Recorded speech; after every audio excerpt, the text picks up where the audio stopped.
Welcome you all to this month's full council meeting. I'm going to ask John to read the notice and summons a meeting. Thank you, Mayor. Good afternoon, members. To all members of Derry City and Strabane District Council, you're hereby summoned to attend the monthly meeting of the council, which will be hybrid, conducted remotely via WebEx and physically in the council chamber in the Guildhall, Wednesday 29th of October at what is now just after 2 o'clock. Alderman Cook. Here, John. Alderman Guy. Alderman Hussey. Alderman Carrigan. Here, John. Alderman McMorris. Here, John. Alderman Middleton. Here, John. Alderman Montgomery. Apologies from Alderman Wilkinson. Councillor Jason Barr. Here online, John. Councillor Lillian Barr. Yeah, John. Councillor Raymond Barr. Online, John. Councillor Boggs. Shaw, John. Councillor Boyle. Online. Councillor Clark. Shaw. Councillor Cusick. Online, John. Councillor Deany. Councillor Devine. Shaw. Councillor Donnelly. And Shaw. Councillor Alex Duffy. Councillor Sandra Duffy. Shaw. Councillor Farrell. Here. Councillor Fleming. And Shaw. Councillor Gallagher. Councillor Harkin. Councillor Hart. Apologies. Councillor Heaney. And Shaw. Councillor Hutton. Shaw. Councillor Jackson. Shaw. Councillor Leonard. Shaw. Councillor Logue. Online, John. Councillor McDade. Here. Councillor McGinley. And Shaw. Councillor McHugh. Shaw. Councillor Mooney. Councillor Murphy. Councillor Norris. Councillor O'Farrell. Shaw. Councillor Riley. Councillor Tierney. Councillor Nealis. She's going to be joining us online, John. She's just a wee bit late. Thank you. And just checking, Councillor Deany. Councillor Alex Duffy. Councillor Declan Norris. Okay, thank you, members. Thank you, Mayor. Thanks for that, John. I'll now read out the broadcasting statement. I'd like to remind everyone physically present at this meeting or in attendance remotely that this meeting will be broadcast live to the internet and will be capable of repeated viewing. The broadcast may be terminated or suspended in accordance with our protocol. Due to your attendance at this meeting, you are consenting to be informed and to the use and storage of those images for broadcasting or training purposes and for the purpose of keeping historical records and making those records available to the public. Members and approved speakers are reminded to only have their mics and cameras on while speaking at the meeting and to use the chat facility to highlight a request to speak. A copy of the council privacy notice may be found on the council website www.derrystrabane.com. So item 4 is declarations of members' interests. Any member, any declaration to make on any of the items before us today? Can declare them now or as we go through the meeting, or put them in the chat box if you're online. Nobody, any declarations, so that then takes us to item 5, which is chairperson's business. Members, I have a number of chairperson's matters myself, and there's 12 other items for chair's business, so I'll try to be as swift as possible with mine, and I appreciate if members could be as swift as possible with theirs as well. First item I have, obviously, is this month saw the conclusion of the murder trial of Soldier F in Belfast, and I had the honour to walk with the family members and survivors of Bloody Sunday to the first day of the High Court. And I think it would be appropriate for me as the first citizens of the city and district to pay tribute and commend the resilience and, most importantly, the dignity of the Bloody Sunday families and survivors over the last 53 years. And I do intend I will be liaising with the families via the Bloody Sunday Trust in order that the city and district finds a way to honour that campaign of the last 53 years. But as I say, I would like to commend the families for their resilience and, most importantly, for their dignity. It goes without saying, we all know what happened on Bloody Sunday, and we only but read the judge's remarks to know what happened on that fateful day. But as I say, I will be liaising with the families to mark that going forward. Second item, members, is, sorry, councillor Donnelly, go ahead. Broad Orange Chair. I'd like to echo your sentiments regarding the solidarity to the families of those killed and those injured. But what this does for me, Chair, it proves that the British state doesn't care. And in this instance, it didn't even feel the need to throw somebody to the wolves. If you look at how the British state treats its own people, when we look at, and there's numerous that you can mention, you look at the Windrush, the whole David Kelly, the Iraq War, the phone hacking, the MP's expenses, the post office scandals, Grenfell, Hillsborough, election betting scandals, and that's how they treat their own people. I think, what chance has Irish people under British occupation got? When we look at the state that we're currently living in, we have a police force that's 40% of its budget is controlled by British intelligence, the same people that give us the Iraq War. We've got a sectarian, shambolic assembly that doesn't serve working class, serves nobody but the ruling class interests. We've still got a deadlocked court system in this country. We have a prison service that has no checks or balances, that it's run by MI5. We have people in remand, Republican prisoners, over 5 years. We have, and I think to sum it all up, we have an education minister that visits people who are committing genocide. So the reality is, for people in this part, there'll never be justice while there's a British system in place in Ireland. But again, I want to echo your solidarity to the families. Thank you, councillor Donnelly. I have councillor Harkins. Thank you, Chair, for letting me in, and I agree with you. I think it is entirely appropriate that you, as first citizen, are the first to commend the Bloody Sunday families and their survivors in their dignified campaign. And it is deeply, deeply disappointing, I think, for the vast majority of people in this city, people across Ireland and across the world, that Soldier F wasn't convicted. And obviously, he wasn't convicted because he isn't guilty. He was convicted because the judge believed that there wasn't evidence that could do that, but that we know that Soldier F is guilty, and the world knows that as well. And I think that the dignity of the families and the survivors and the many campaigners stands very much in stark contrast, I believe, to the way that some of the leaders of political unionism have operated since the ruling, displaying their support for the parachute regiment with its symbolism and acting as if Soldier F is innocent, and that somehow the truth has finally been exposed, when that is not at all the case. And as many people have said, if you read the Saville report, it's plain to see that Soldier F killed people in Derry on Bloody Sunday.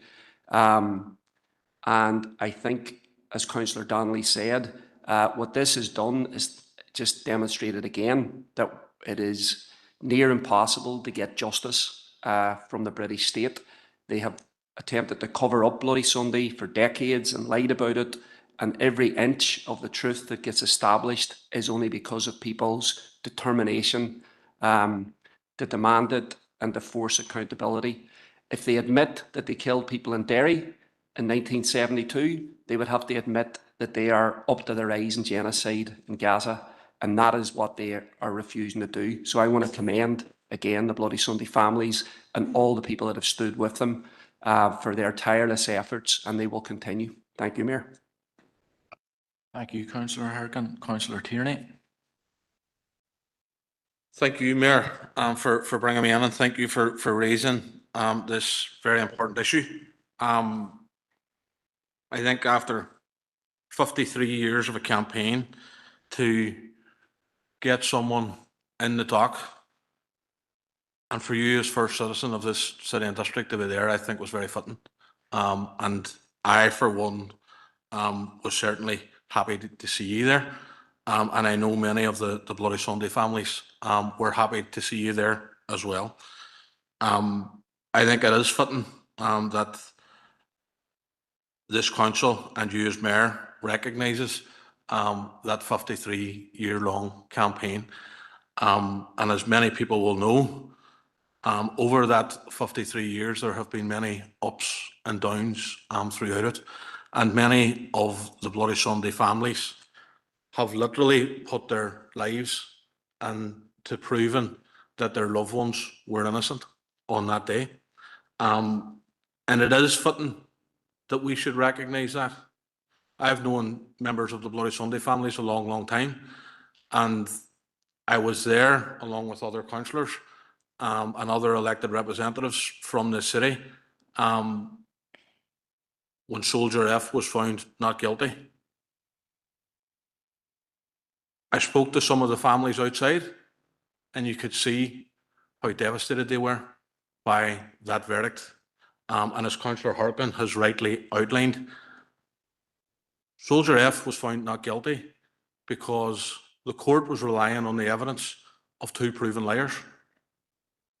And for anybody who thinks that Soldier F is innocent, they should read Soldier F's own admissions in the Savile report inquiry, because it's there very clearly stating that Soldier F and his colleagues were in Glenfarra Park, shot people and murdered them.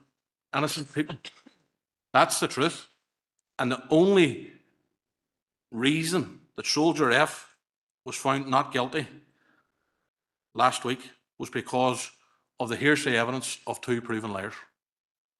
And I, like Councillor Harkin, and I suppose like many across this chamber, was incredibly shocked and disappointed to see some of the responses from people who are so-called leaders of unionism, who were claiming the verdict as some sort of victory in the face of tragedy, of 53 years of families campaigning to prove that their loved ones were innocent.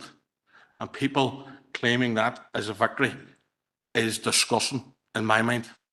And I, Mayor, commend you for even suggesting that you're going to honour the Bloody Sunday families, and I look forward to the event that you do. Thank you very much. Thank you, Councillor Tierney. Councillor Duffy, Sandra Duffy. Mayor, thank you for bringing me in, and thank you for raising this really important subject today. It is a campaign that we have seen in our city for the last 53 years. It is something that goes to the heart of many people here across our city and district and beyond. And it is that dignified campaign and the determination from the families to seek justice. Unfortunately, justice, in my view, was not seen to be done. And as Councillor Tierney has outlined, it was on the basis of 2 proven liars. But the judgment from the judge on the day, and I was in the courtroom, as were many others that day, and throughout the trial and throughout other iterations of the campaign, the judgment was damning and it was shameful, and he actually said that they needed to hang their heads in shame for what they have done. There was no evidence there to find Soldier F guilty, but he certainly was not found innocent in a court of law. So I think that that needs to be remembered. But I think that what we need to be very clear about today is our unwavering support for the Bloody Sunday families in their pursuit for justice. They were very dignified, they were very determined through it all, and they have had some horrifying times throughout, including death threats to the family over recent weeks. So I think that that needs to be put on record. I think, Mayor, that whatever you decide to do with the family, with the families, and in conjunction with the families, will be welcomed by us all. And I thank you for that. Thank you, Councillor Duffy. All our indicated speakers, members, so I'll move on to the second item. Sorry, Councillor Guy. Thank you, Mayor, for letting me in. I begin by paying tribute to the Bloody Sunday families who have shown dignity throughout this long ordeal and no doubt be deeply disappointed by the judge's decision. I've always maintained personally that the parachute regiment should not have been deployed on the streets of the Bogside in January 1972, just as they shouldn't have shot 2 innocent individuals in the Shankill Road. And this is why you will never see a parachute regiment flowing anywhere on that Shankill Road. The UUP, however, is astonished this prosecution was allowed to proceed after the trial's reliance on hearsay statements from 2 other soldiers was accepted, particularly after an earlier refusal to hold a trial because of no new evidence had been identified. It is legitimate to ask why lawyers raised and sustained families' expectations for so many years when the evidential basis was so weak. The Public Prosecution Service decision to proceed on the grounds of public interest rather than a clear evidential test undermines confidence in our judicial system. Commentary from across the political divide has been crude and unhelpful. The unionist community has long had reservations about the aspects of what happened on Bloody Sunday. We acknowledge that members of the Parachute Regiment fired on those attending the Civil Rights March and that 13 largely innocent people lost their lives, a fact recognised by the Saville inquiry. Equally concerning are the false or distorted accounts that emerged immediately after the killings. Before victims' bodies had been returned to grieving families, Republican elements were instructing people about what they say and how events should be described. That rewriting of events became a recurring tragic pattern throughout killings carried out by IRA criminals, often defended or concealed by their own communities. What occurred on Bloody Sunday was wrong. Equally, the ongoing prosecution of Soldier F, pursued decades later amid contested and unreliable evidence, is also wrong. The money spent in this single case is startling when survivors and family of other atrocities such as Claudy, T-Ban, Lamont and many others await with dignity but have still not received justice. If we are to have a just system, it must be impartial and consistent. Justice for all or justice for none. The current approach, enabled by a weak government, risks achieving neither. Thank you, Mayor. Thank you, Councillor Guy. Members, no other indicated speakers, so I'm going to move on then to the second item of Chair's business. And you'll all be aware that Derry City Esteban Council were awarded UNICEF Child Friendly City status earlier this month, wasn't it? And myself and the Chief Executive and Council officers attended along with the Deputy Mayor, and I signed up to the status. So we look forward to working with the Child Friendly City and Communities Committee to help put children's rights into practice throughout Derry City and Strabane. And as I announced that on the day, that as a mayoral initiative that will tie in with the World Children's Day, which takes place on the 20th of November, UNICEF World Children's Day. I'm asking for people, constituted groups, organisations, schools, businesses, whatever, to have a fundraising day. So we're going to run from the 17th to the 23rd of November, a series of fundraising initiatives, days of action, whatever you want to call it, in order to raise funds for UNICEF's Gaza appeal for children in crisis. So we look forward to seeing what events people come up with, and we'll probably run some kind of acknowledgement then, a wee acknowledgement event for those businesses or schools, whatever, who take part. And as I say, all monies raised will be going to UNICEF's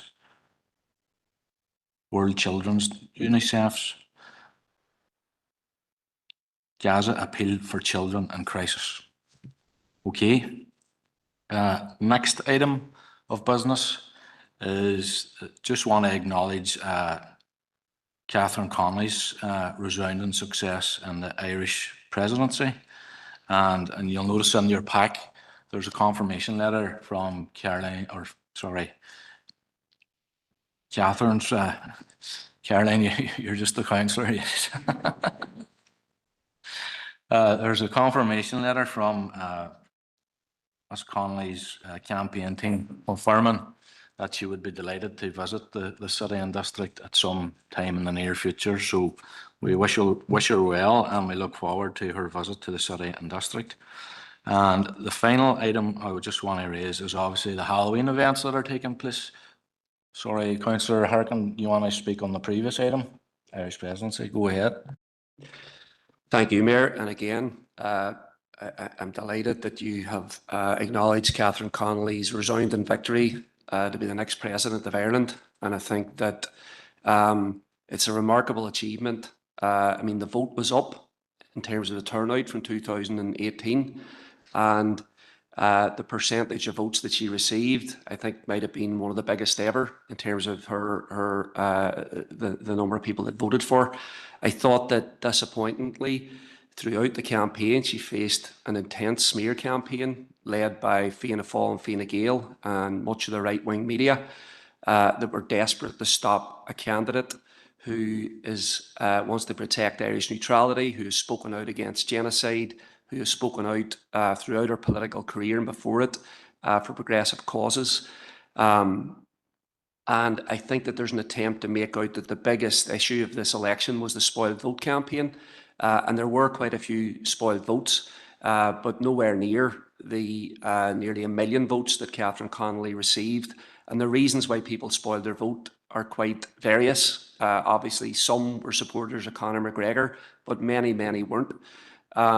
So I think that this attempt to undermine the achievement that Catherine Connolly and her campaign have made, and the effort that all the campaigners from the various political parties and independents put in, that shouldn't be allowed to stand. And I really look forward to Catherine Connolly coming to the city because she is a president for people right across this island. And I think that is something that we're looking forward to seeing developed in the coming years. Thank you, Mayor. Thank you, Councillor Harkin. Councillor Donnelly. Chair, I just want to pick up on a point that Councillor Harkin made there, and it was the media narrative and the immediate aftermath, and in particular spoiled votes and something bizarre going on in all of this that they were saying. As from a personal point of view, it was a partitionist. It's a partitionist president. The reality is the island is partitioned. And if Catherine Connolly or any previous 26 county president comes to the 6 counties, she's actually treated as a foreign dignitary. That's insulting to me as an Irish person living in the 6 counties. What I will say that Catherine Connolly's politics are very, very progressive, and that has to be welcomed. I'd also like to make the point that a lot of Republicans, for the reasons that I've outlined, because of their partitionist nature, would also have either not voted or spoilt their vote too.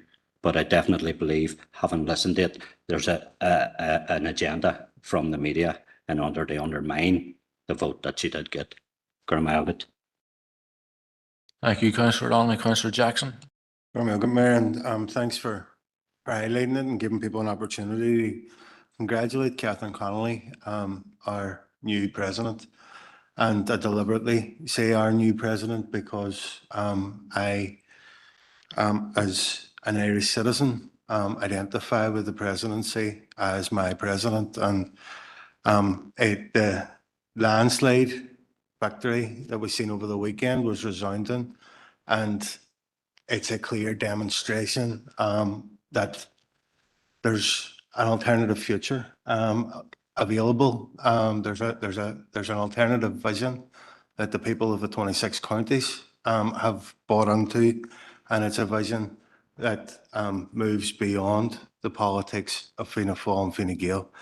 But and the victory, whilst we celebrate it, it does tinge with a sense of frustration because as Irish citizens living in the island of Ireland, we didn't have the opportunity to vote. And I hope that this is the last presidential election that citizens of the 6 counties won't have the opportunity to take part in. So we celebrate, regardless of the naysayers, we celebrate the resounding victory. We are enthused that there is a vision, there's a real opportunity for us to work collectively, to have a new style of politics right across the island. And we can start working collectively to see the days of partition come to an end. So we look forward to welcoming Catherine Connolly, our new president, to our council district, and we'll very much welcome her as our president, the president that represents so many citizens that reside in our council area. Graham Nugget, Chair. Thank you, Chris. Councillor Riley. Yeah, thanks, Mayor, for bringing me in. And like other speakers, just want to add the SDLP's words of congratulations to President Catherine Connolly on her election by the people of Ireland. And there has been talk around the number of spoiled votes. That's what democracy is. People take the chance to come out and have their say. Catherine clearly won the election and is to be congratulated, and will serve as the president for Ireland. And as the previous speaker has just indicated, she's the president for all Irish people everywhere, including those in the north who aren't able to vote for her. So I agree wholeheartedly with the comments just made in relation to ensuring that this is the last election for a president of Ireland where the people in the north who reside on the island aren't able to participate in the election by casting a franchise for the person of their choice. So as well as adding congratulations to the incoming president-elect Catherine Connolly, I know at previous meetings we've had the chance to also thank the outgoing president, President Michael D. Higgins, who served the office so well over the last number of years. And just as he had visited our council area and did so in his campaign as well as when he was president, I do look forward to seeing President Connolly coming and visiting our council area in due course as well, Mayor. Thank you. Thank you, Martin. Any other indicated speakers? No. Okay, I'll move on then to the fourth and final item. It's just to acknowledge, obviously, the work of our own council officers and the volunteers out in the ground who are working through the Halloween period.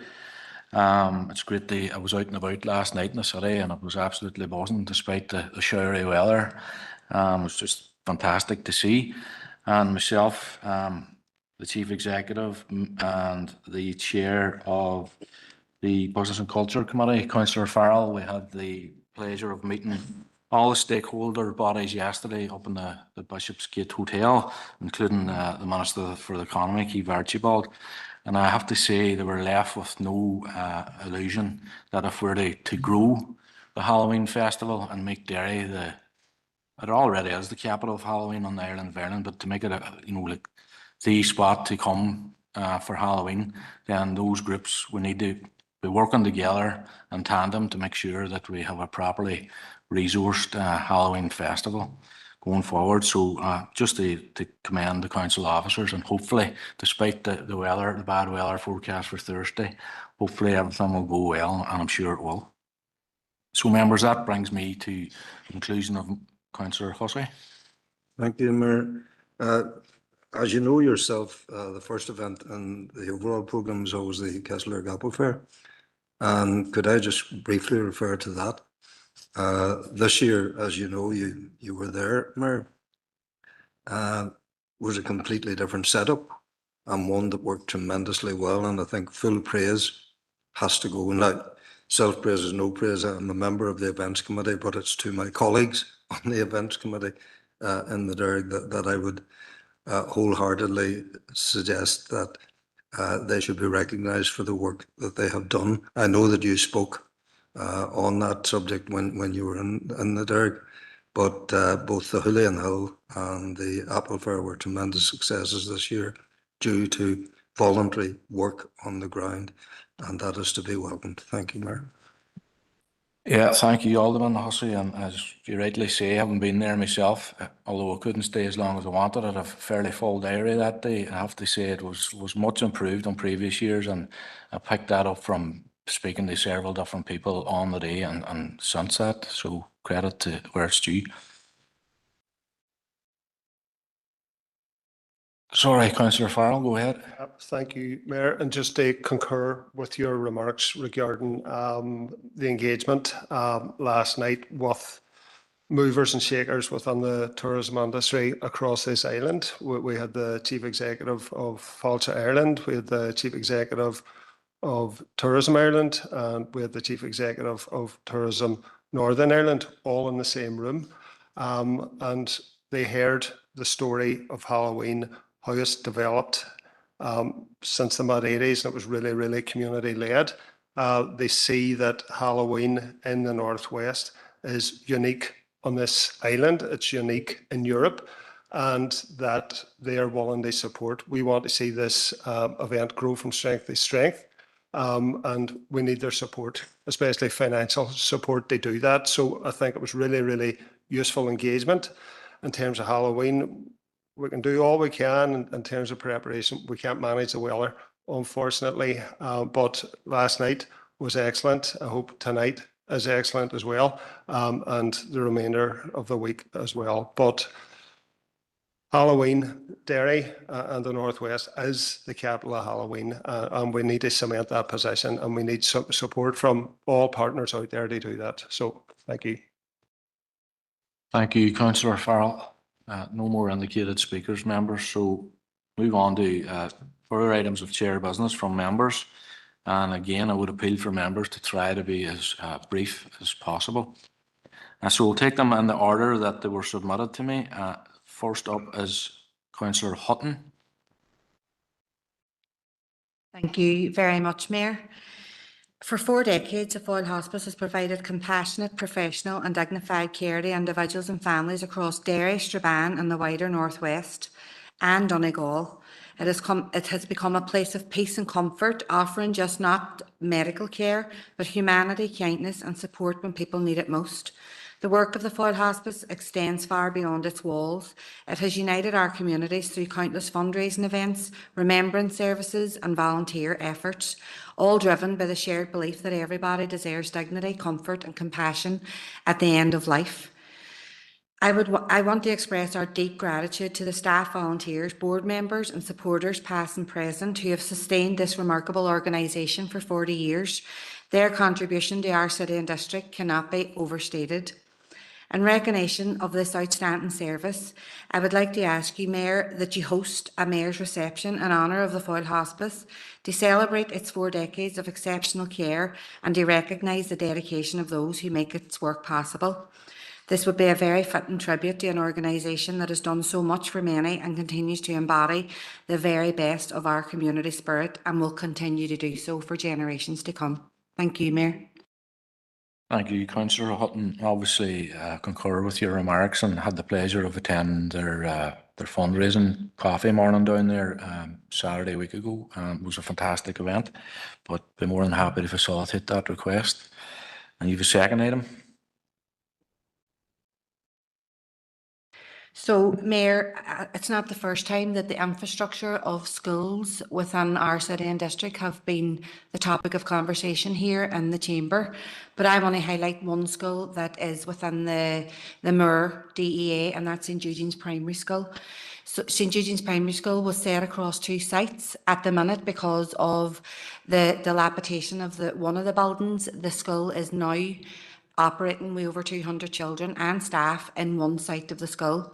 Now, there has been a budget set, there has been a timeline set in relation to the refurbishment of the older building, which is for 2027.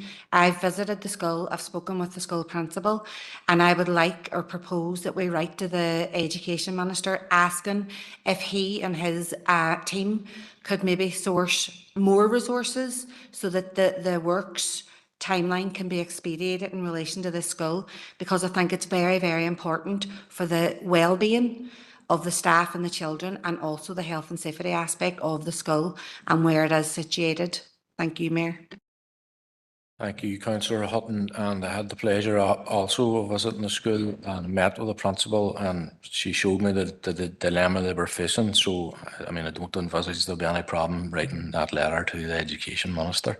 Councillor Tierney. Mayor, thank you, and thank you to Councillor Hutton for raising this issue. As a former pupil of St Eugene's, it might surprise you to learn that there's been very little work done in St Eugene's from I was at it. I also had the opportunity to visit the school whenever I was mayor and in recent times as well. And to say that that work needs expedited is a massive a massive, massive issue because the children, the staff are working in facilities that are by far well long outdated. And any other school, I believe, would have formed a campaign themselves to try and push this on. But St Eugenians are more interested in getting on with the day-to-day work and looking after the children. So we would be absolutely supportive of Councillor Hutton's suggestion to write to the Minister in that regard. And I'm happy to second it. Thank you. Thank you, councillors. Our next item then is Councillor Raymond Barr. Thank you, Mayor. I'll be brief. I've been contacted by members of the Bonds Glen Environmental Group who are concerned about what they see as a potential environmental disaster taking place on their doorstep. Bonds Glen is situated within the Sperrin area of natural beauty, and on viewing what is happening there myself, I feel that residents' fears are totally justified. To that end, the Environmental Group, which is a formulated and constitutionalised group representative of the Bonds Glen community, are asking that Council host a meeting in Strabane Council offices with all stakeholders, including Council officers, DFI, DAERA, Locks Agency, and Sperrin councillors all invited. Similarly, I've been asked by residents of Garvin, where the odour problem has got worse this week, to request a similar meeting to discuss this issue. Thank you, Mayor. Thank you, Councillor Barr. Any other member wish to contribute? Councillor Boggs. Just merely to say that we would support Councillor Barr's suggestion in relation to a meeting in relation to the issue. Yeah, I don't envisage any problem in that being arranged. Thank you, Councillor Barr. Our next item is Councillor McDade. Thank you, Mayor. In the news on Monday, people will have seen the report that police officers here had received advice to improve their conduct following an incident where they were speaking about a victim of domestic abuse. And I suppose I just wanted to take this opportunity to express my concern and my anger at it. We know how difficult it is for someone to report any domestic abuse, and that it usually only happens when things are at absolute crisis point. This lady was at her most vulnerable, and the very least that she deserved was to be treated with respect and support, not to be openly mocked by those that were there to be supposed to protect her. For the recommendations made by the police for ombudsman to be ignored, and 3 of the officers just given advice to improve their conduct, and only 1 facing a misconduct meeting that was recommended, begs the question about how serious the PSNI are about violence against women and girls. I appreciate that this is only a few officers, and it doesn't reflect the whole organisation. However, I'd argue that by reducing the consequences that the officers faced, it allows others to think that they might get away with similar chat. We often talk about ways we can end violence and reduce conscious and unconscious misogyny, and one way is calling out inappropriate or offensive language, even if it feels like it's maybe tongue-in-cheek or colloquial. At the start of this year, the PSNI, the Department of Justice and the Executive Office launched their Power to Change campaign, which aimed at teaching and supporting boys and young men to check and change their behaviours towards women and girls. And it's extremely disappointing that this campaign doesn't appear to be actually being driven within the PSNI structures, and the culture remains that officers feel safe enough to use derogatory language about victims. Feels a wee bit like lip service to me. Domestic abuse is massively underreported, and unfortunately it often ends in real threat to life or actual murder. So how do the PSNI think this will impact on the trust that people feel in coming forward in the future? I know some PSNI officers, and they're incredible people that are compassionate and genuinely care about people, but unfortunately that doesn't appear to be the case across the board, and it's deeply disappointing that these few officers and how this case has been managed will be yet another reason that the PSNI's reputation is damaged and trust within the community will be further reduced. Thank you. Thank you, Councillor McDade. Councillor Hargan. Thank you, Mayor, and thank you, Councillor McDade, for mentioning this. And I would like to associate myself with your comments. I think it's very important. And look, for the reasons that you outlined, we don't believe that we can look to or depend on the police or the PSNI to systematically challenge the scourge of violence against women and girls and gender-based violence. So I think it's very important that we did put a spotlight on this today. There is something we can do, which is that we can support the 16 days of activism to end gender-based violence, which will be next month. November 25th is the global or international day to end violence against women, and there's going to be marches and protests and awareness raising events happening right across the north, right across Ireland, right across the world. And I think, as we did last year, I think the council should do whatever we can to be supportive of all these events, encourage people to participate, because this issue hasn't gone away. I think that there's a tremendous amount of work that we need to continue to do, to set a good example and to challenge it when we can. So thank you, Councillor McDaid, for mentioning this today. Okay. Councillor Jackson.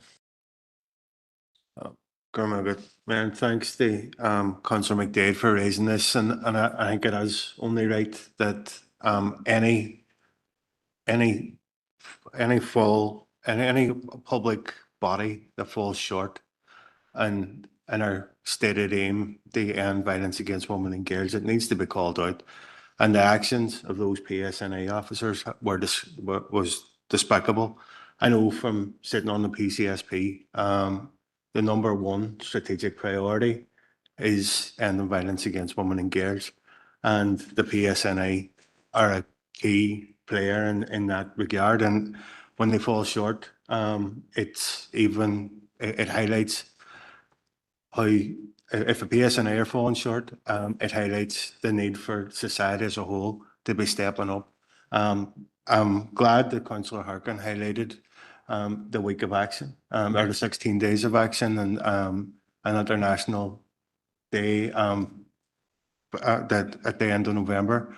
But I think every day, and the example that Councillor McDaid highlighted shows that every day there needs to be a focus on the scourge of domestic violence and the threats against women and girls within our community. So I just wanted to, on behalf of Sinn Féin, thank Councillor McDaid for highlighting this, and again encourage Council for anything that we can do to support the 16 days of action at the end of November. We've got our full support. Thanks, Mayor. Thank you, Councillor Jackson. Alderman McMorris. Thank you for letting me in, and can I concur, put my thanks to Catherine for bringing this forward. We all know that domestic violence is something that's deeply under reported, and unfortunately, you know, it's a scourge that we have in our society where women and men are continually being attacked within their own homes, and ending violence against women and girls is something that's been a hot topic for a good while now in our city. You know, after we've seen 2 sexual attacks within the Waterside, you know, it's something that both the Waterside, through our local growth partnership, and PCSP, we've had an emphasis on tackling that, and it's really, really disappointing when the people that we rely on in order to bring perpetrators to court and bring them to justice for this kind of behaviour, you know, it is feeding into that whole thing. You know, we see misogyny all the time out in society, and the very fact that police officers are, you know, being disrespectful and making comments to women when they report, it saddens my heart, to be honest with you, because, you know, we should be encouraging people to come forward and report these incidents, and you know, and sadly, you know, it also feeds into the whole thing where, you know, we're seeing a lack of confidence in our community with the police, and it's deeply disappointing. I do have to congratulate the statutory bodies and stuff that do tremendous work with people from that suffers from domestic violence, and you know, that good work continues. However, you know, we need more of it. We need to be increasing confidence and encouraging women to speak out against this. But thanks, Catherine, for bringing it forward, and hopefully we'll see a societal change in this behaviour. Thank you. Thank you, Alderman. Alderman Middleton. Thank you, Mayor, for letting me in. I concur with all the points made, but I think just to add to the conversation, we need to ensure that the PSNI get the resources that they need. And we also need to be supportive of our local female leadership team within the PSNI. Thank you. Okay, members, no further indicated speakers, so we'll move on to Councillor Logue is next. Thank you, Mayor. I just want to request that council and from yourself, Mayor, send a few letters of condolences to the families of the following. Mal Campbell, who was an ex-employee who passed away recently, along with Anne Craig, who is the mother of Johnny Craig, one of our council employees, and Charlie O'Donnell, the last two who paid an awful lot of attention to the communities that they live in.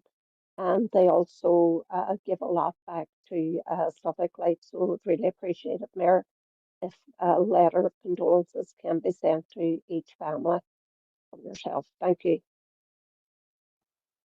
Yeah, Councillor Logue, that shouldn't be a problem.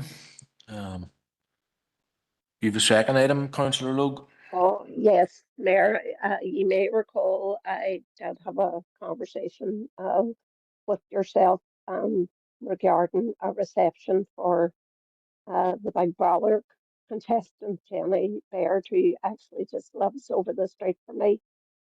She's a young girl and she's doing extremely well in the programme. And when she comes out of, well, she will come out of Big Brother at some stage, that you hold a reception. Thank you.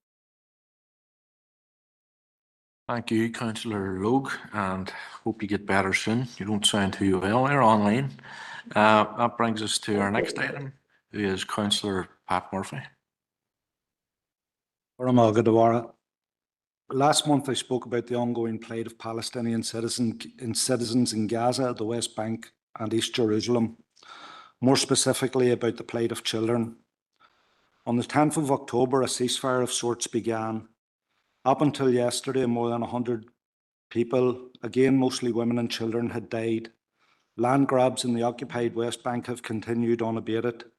The master of murder, Benjamin Netanyahu, and his ragtag coalition of blood-soaked allies in the Knesset seem intent on more slaughter, as witnessed just yesterday when more than 100 people, including 46 children, were murdered.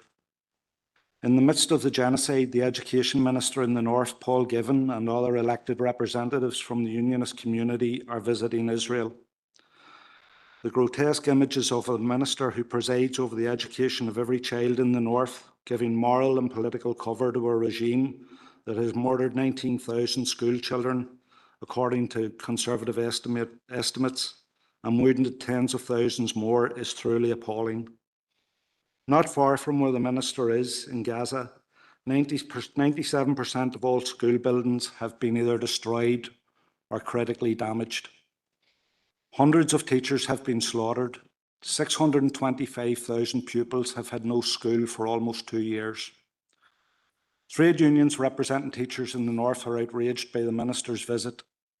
They cite the minister using the department's official website to post a number of inappropriate social media posts and online news items as a cause for grave concern.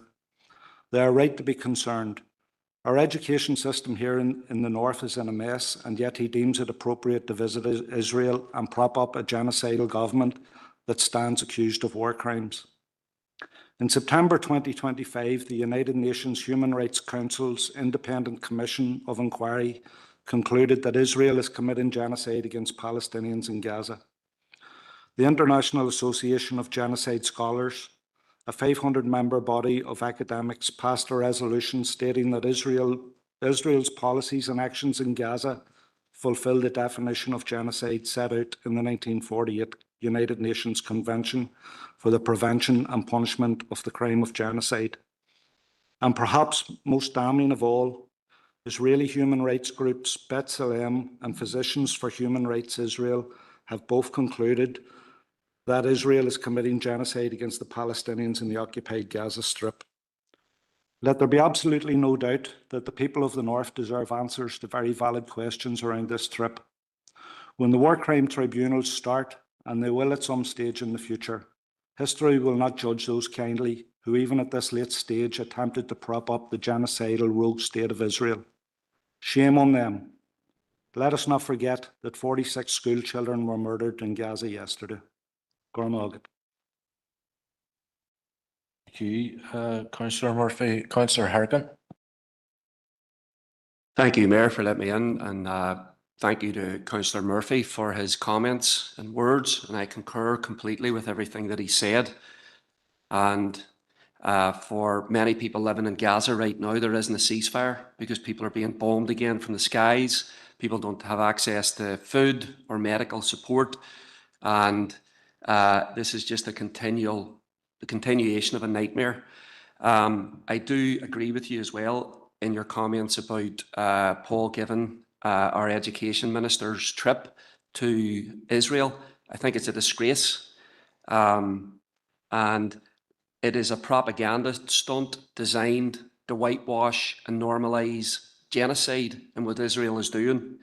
And in addition to the slaughter of students inside Gaza, which tens of thousands have been killed over the last couple of years and continue to be killed, and the destruction of almost all of Gaza's education infrastructure.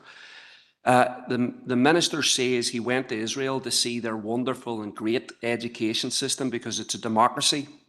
Now, there are more than 2 million Palestinians living within Israel's 1948 borders. They don't live in Gaza and they don't live in the West Bank. They live in Israel and they are second-class citizens in Israel. And when it comes to education, they are completely second-class citizens. Their schools are underfunded. The students are underfunded. The curriculum denies the existence of Palestinians and tells Palestinian students that the Nakba never happened, the Palestinian flag doesn't happen, and it's an attempt to eradicate their existence. This is not a wonderful education system that's run by the Israeli Ministry of Education. It's an apartheid system, and it's an absolute disgrace that our education minister is there right now and is using the official Department of Education social media to promote this event. So I concur with Councillor Murphy, but I also believe we have to send a very strong message from this council. So I would like to propose today, Mayor, that, and I've written a short motion and sent it to Teresa, if we can agree that we should condemn this visit, we should support the Teachers' Council, the teaching unions, and their demand that the posts are removed from the Department of Education social media platforms, and that we should also call on the minister to resign. And the reason why this is so serious is because genocide is so serious. Israel's leaders right now are facing charges of genocide in international courts. Its army stands accused of war crimes against the Palestinian people and humanity.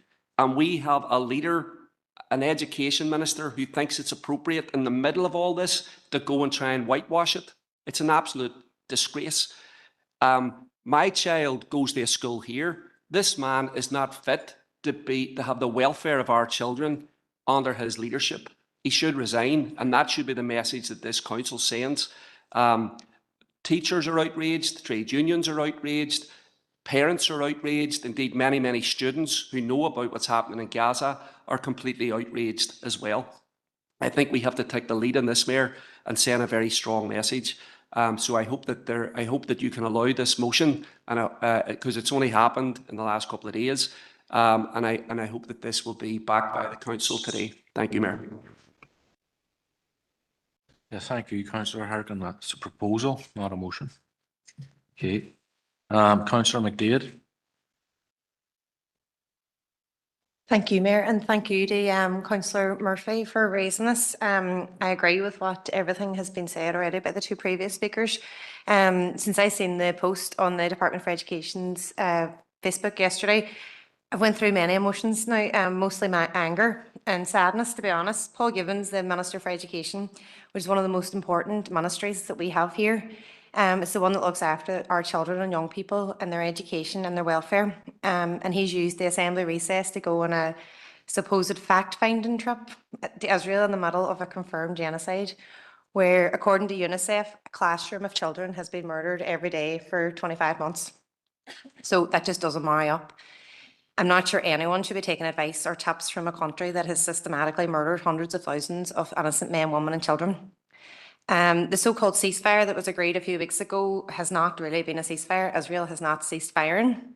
And while Mr. Given was in a school in the occupied West Bank yesterday, I just wondered, did he hear the constant drones and the bombs being dropped on the children beside him? It's appalling that a minister would think it's in any way appropriate to engage and promote the Israeli propaganda. As the two previous speakers have mentioned, the Irish National Teachers Organisation has called on Mr. Given to resign, and I agree. I just cannot fathom why the Minister for Education here would be spending time socialising and smiling in an apartheid state that's committing genocide while we have children here without special education provision. Parents are having to fight tooth and nail to get transport and support for their children. There's schools that are literally falling apart at the seams. You could put your hand through the walls. And there's not even enough budget for children to have pencils and papers. Teachers are having to pay for it out of their own money. I'd also ask the question that's been raised already about why was the official Department of Education sharing the visit on social media? Was this at the request of the Minister? And what will the significance of this have on the education of our children here? The leadership in the DUP really just need to have a long, hard look at themselves at the minute and what they've been promoting. Between Gordon Lyons and his weaponising of the Irish language chat, Gavin Robinson posting a paratrooper flag to celebrate the Soldier F flag trial, and now adding this into the mix, I just really don't know what's going on. The DUP are just on the wrong side of history again, and their divisive style of politics continues to hurt and cause pain to so many people. Thank you. Thank you, Councillor McDaid. I have Alderman McMorris next. Thank you, Mayor, for letting me in. And look, we all know there's travesties that's happening in Gaza and right across the world, to be fair. And nobody, especially ourselves, ever condone the murder of children, women, or anybody.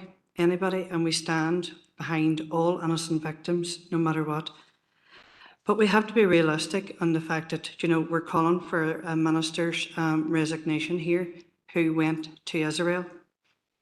Now, he can defend his own reasons for going there, but what I would ask people is to be mindful of, you know, we've had Sinn Féin leadership meeting with Hamas terrorists.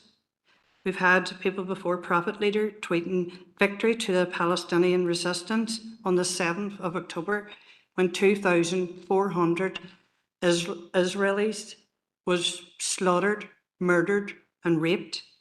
We have had an SDLP leader visiting Beirut last month with fellow British MPs and meeting with Palestinians.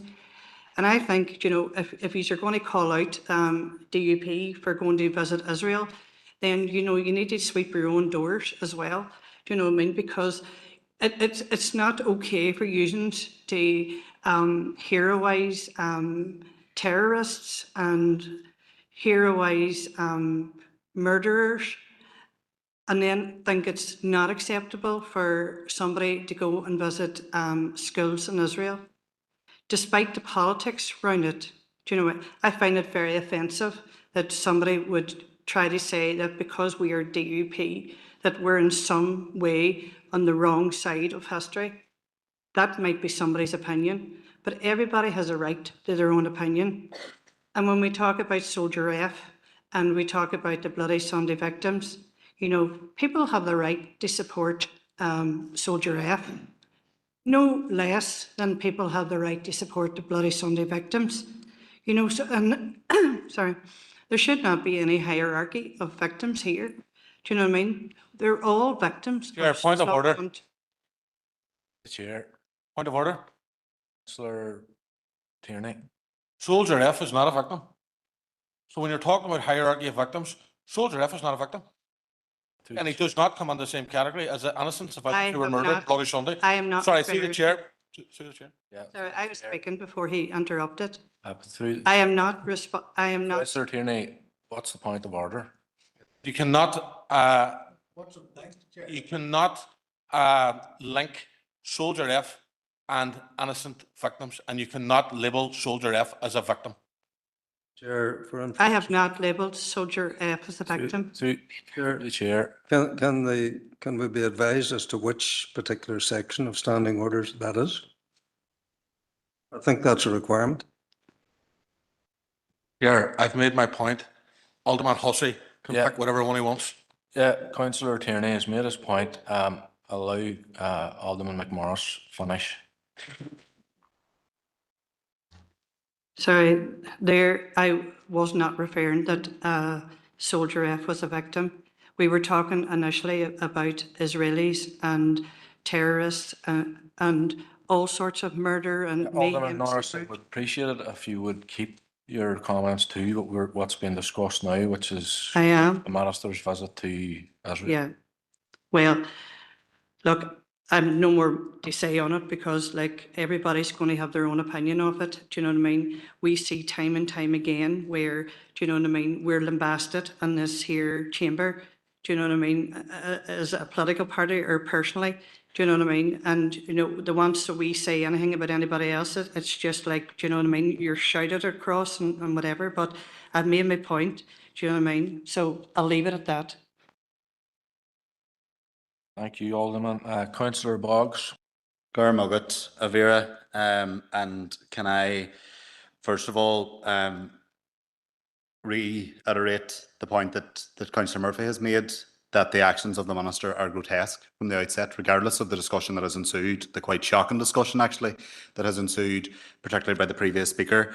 The actions are grotesque and they can't be justified and they can't be defended, which is the reason why we're getting into the realms of trying to compare it to things that are not comparable at all. So I just want to say that in relation to the proposal that is in front of us, I am sure, like a lot of members across this chamber over the last number of days, we have been heavily lobbied and contacted by people who are on the right side of history. And if Alderman McMorris and the DUP want to lob us as usins because we are standing with the people who are contacting us, the teachers who are contacting us, the very pupils at 16 years of age and younger, who during Local Democracy Week a couple of weeks ago, people stood and listened to and smiled with their photographs. But when they're calling out the actions of a particular minister, you know, we're being lobbed as usins because we don't agree that the minister should be in Israel. The minister is being used by a state who is guilty of genocide, being used by a state who wants to try, as has already been said, to whitewash their actions in relation to Palestine and Gaza. And there are a swathe of people right across this city and district, right across this island, who will not stand for it.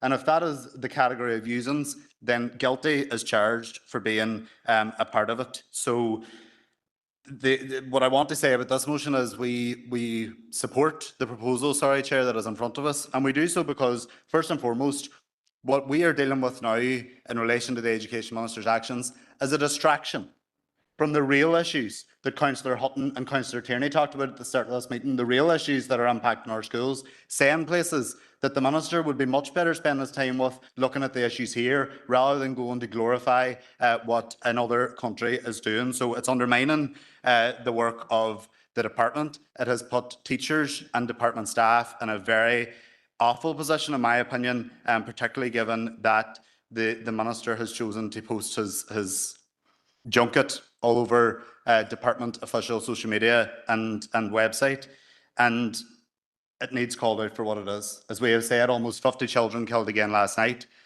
And the time span of this genocide, almost 500 teachers killed, almost 20,000 children already killed, and over 500,000 children with no schooling for 2 years.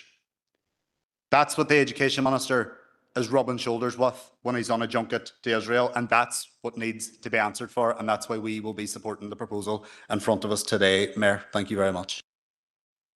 Thank you, Councillor Boggs and Councillor Donnelly. Chair, as the previous speaker is saying, what this man did was grotesque. But it's not surprising. Anybody that's surprised that at this stage that the DUP would do something like that has to be living in a bubble for the last number of years. wasn't that long ago, people like Sammy Wilson, after the death of 2 Sinn Féin councillors on either side of the border, asked, would council congratulate the people that done it? I think the exact words, and it was in connection, all those who have done a good job on both sides of the border. The impetus was that was the people who had taken the lives of two elected representatives. I think we just need to look at what's happening here. We have a partitionist, we have a country here that's partitioned, and we have a British occupation, and then that we have Stormont. And if you look at the history of Britain, and the DUP supports that, the DUP supports that occupation, and they have that loyalty to Britain. Look what Britain has done all over the world regards partition. In India, they have generated man-made famines that have killed millions of people. The connection between the British connection in Ireland and with Zionism, with what's happening in Palestine, with Balfour, with the Black and Tans, and you know, and the dirtiness and all the issues that come out of that. You look at the whole thing now with the Epstein Island. We had our minor version of that when we had Kincora Boys Home. So it's the same model here. And whilst you could remove Paul Gervin Namara, who's going to take his place, and how much better are they going to be? It's the system that is rotten. But it's not surprising that a member of the DUP would travel and openly gloat about a genocide and the deaths of thousands of people. You know, Paul Gervin would comfortably fit into Netanyahu's right-wing government, and he's not alone. Thank you. Thank you, Councillor Donnelly. Members, I don't have any other indicated. Sorry, Councillor Kerrigan. Thank you very much, Mayor, for letting me in. And I do know that my colleague has spoken in regards to give our position. We will be against the motion, Chair, that has been raised. And it is a very emotive topic there, and we do hear the views from the various other members there as they have spoken. This trip was a joint unionist trip. There were other parties as well. The 3 main unionist parties were invited by the Israeli embassy to attend, and they did attend at no cost, as far as we can see, in regards to UK taxpayers, that has been funded by the Israeli embassy. And there has been the visit to the Offack school, as well as to the Holocaust Remembrance site, and they have met with the victims of the Hamas attacks on October the 7th. I do see the issues there that have been raised by various members there, and how passionate they are in regards to the subject. But I do feel that the fact-finding mission, as it has been stated, and I do feel that there's been a lot of attacks in regards to the minister there, and that ministerial portfolio as a DUP position, and this council can call for resignation if they wish, and this motion that you're allowing, Mayor, is doing that. We'll oppose it, but again, the Education Department is currently in the hands of the DUP team, and it is up to them if the Minister given will remain or not, and it will not have a bearing on what this council decides. They can be as passionate as they want, but it's a DUP position.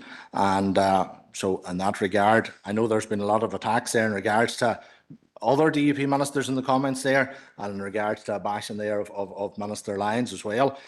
In regards to his Irish language policy and a continual bashing, well, I spent this morning filling in an application, expression of interest in regards to the Hall Fund and the Community Infrastructure Fund, which was introduced by Minister Lyons, which will hopefully help a number of our local halls throughout our council district there, and various community-based venues there. So, you know, you can bash away, but there is work being done. And so, as I say, I'll leave it at that, Chair, but as I say, or Mayor, and just to confirm that we'll be in opposition to the motion when it's put to the vote. Thank you. Thank you, Alderman Kerrigan. I have Councillor Cusack online indicated. Thank you, Mayor. Sorry I couldn't be there today, but with regards to this, I have just one simple question. Why, of all the education systems in the world, exceptional educational systems that we could learn from, such as Scandinavia, etc., the DUP minister, in his wisdom, chose Israel to visit.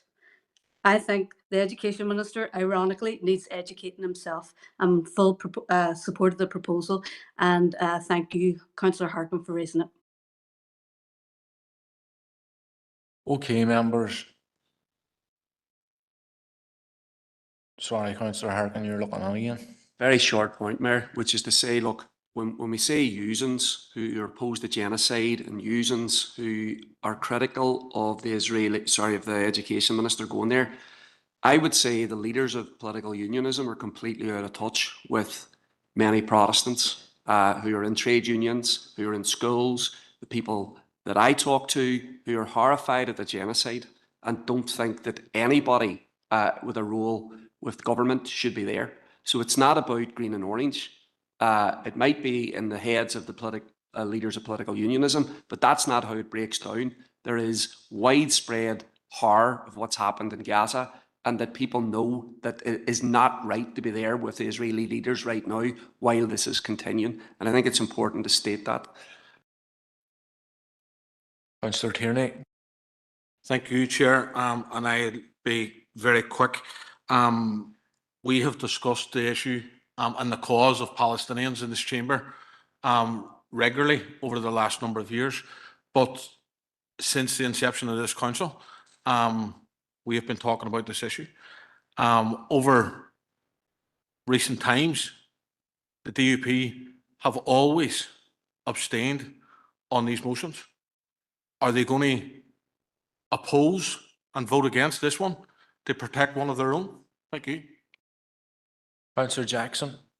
Good, Mayor, and just, I know Councillor Boggs and Councillor Murphy outlined our party's position in relation to this, but I just wanted to pick up on a few of the comments that were made, and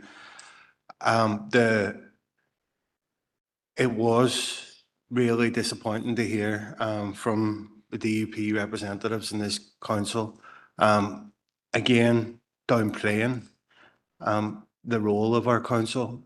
We've heard the leader of the DUP talk about withholding funding, threatening to withhold funding from our council area, and now we're hearing from DU representatives within this council telling us that the DUP don't care what our council say.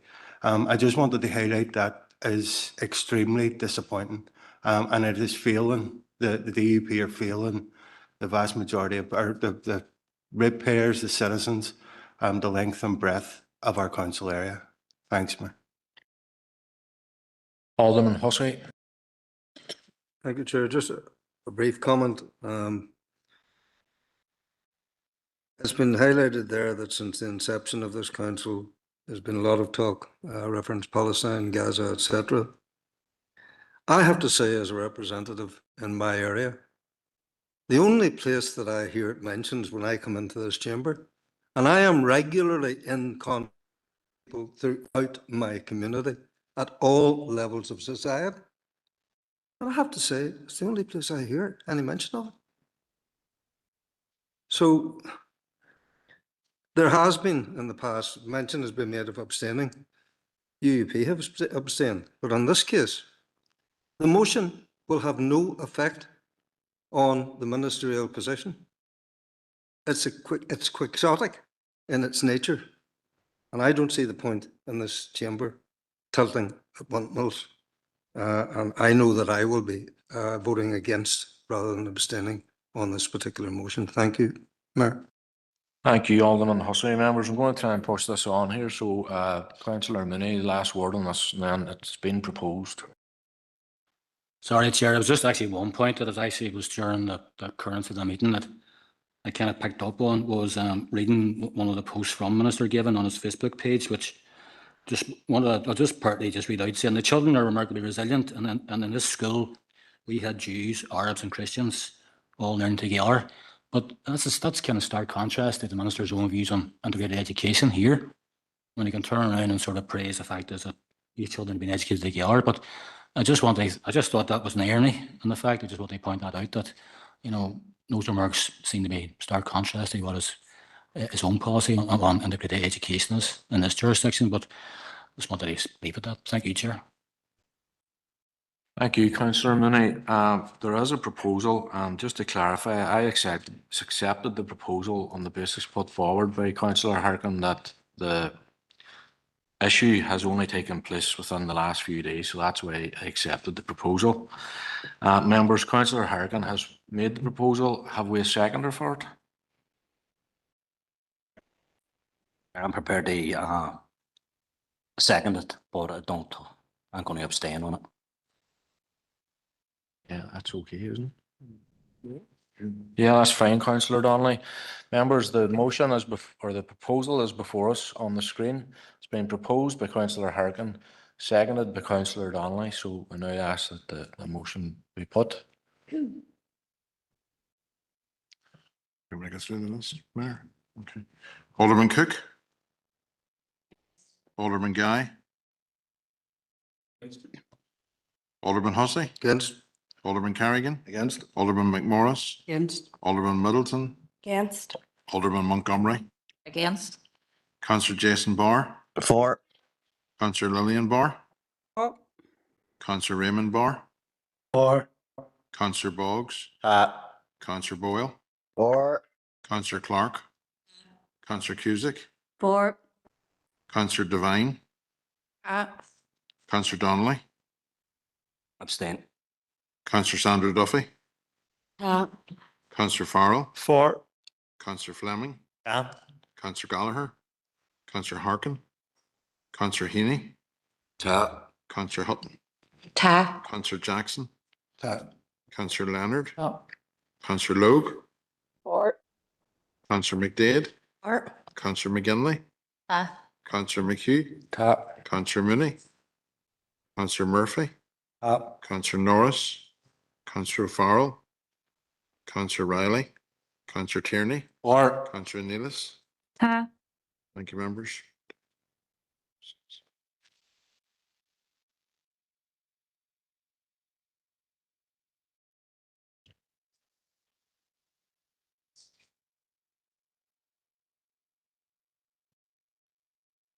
Mayor, I've recorded 28 for, 7 against, 1 abstention, so the proposal passes. Thank you, John. And members, just to remind members, we do have standing orders, and I would ask members if you're going to raise a point of order in the future, well, you need to quote the standing order that you're referring to. So we'll move on next to the next item for Chair's business is Councillor Norris. Thank you, Mayor, for bringing me in. I had the pleasure of being up at Celtic Park there a couple of weeks ago and last week. So our wee club, Slockmanus Gaelic, we won the men's senior junior football championship, and I just want to congratulate them. We won 4 championships, the wee club, so we've won the men's reserves, junior reserve championship. We won the senior ladies junior B football championships, and we won the under 14 boys B2 football championships. Mayor, I think if you could write them a letter, sort of congratulations, would be great. And also I'd like to congratulate Claudy Gaelic Club for the ladies. Also won the junior football championships, and they're now in the Ulster semi-finals this weekend against the Monaghan champions. So again, if you could congratulate them too, Mayor, I would really appreciate it. Thank you so much. Yeah, no problem with that, Councillor Norris. I think Councillor Jackson was looking to second that, but he's left the room for all of a sudden. There you go. Councillor McGinley, next item. Mayor, and in the same vein, I would like to take this opportunity to congratulate the under-16 boys from Shandolans who on the 16th of October became the Derry under-16s championship winners for 2025. It's a massive achievement for the club. It's been quite some time since we've had that silverware and the trophy cabinet. And in the lead up to the final at Owenbeg, the Dolans community and the wider community of Craigan gave incredible support to the team, including turning out in large numbers to the match and to meet the team when they returned to Craigan. As a member of Shandolans and being on the committee of the club, it was really heartening to see the support for the club, for the team, and the community spirit that shone before the match and afterwards when the boys brought the trophy back to Craigan. That community spirit is something that shines through in the GAA, and we see it in clubs the length and breadth of the country. Mayor, it's something that you mentioned when you officially opened Dara's gym at Shandolins on Saturday. As a club, we're proud of the team and their coaches, and as a councillor within the area, I'm so proud for the way they conducted themselves through the season and the final, and brought the wider community out in support. Can I ask that in recognition of the 2025 Derry Under-16s Championship winners, that a mayor reception for the Under-16 boys teams and their coaches is arranged? Gormagat. Yeah, thanks for that, Councillor McGinley.